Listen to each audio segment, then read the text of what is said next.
Hello, ఇదో మీ అమ్మమ్మ ఇంకో చిట్కాతో వస్తుంది చూడండి. మీకు కాలు నొప్పిగా ఉందా? ఎక్కడైనా కాలు, మోకాలైనా, చెయ్యి అయినా, ఎక్కడైనా నొప్పిగా ఉంటే ఇంత ఉప్పు, కల్లుప్పుని బాగా సెగపెట్టండి. సెగపెట్టి కల్లుప్పు బాగా సెగపెట్టి గుడ్డలో పోయండి.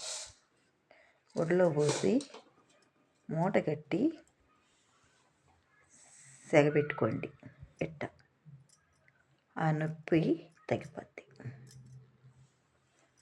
ఉప్పు, కల్లుప్పు బాగా మూటలో యాంచండి. పొయ్యి మీద పెట్టి సన్న మంటతో యాంచండి.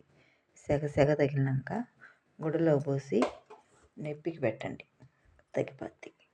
నడుము నొప్పి అయినా తగ్గిపోద్ది, ఎక్కడన్నా నొప్పి ఉన్న బెణికైనా తగ్గిపోద్ది. ఇది నచ్చితే లైక్ చేయండి, షేర్ చేయండి, ఫాలో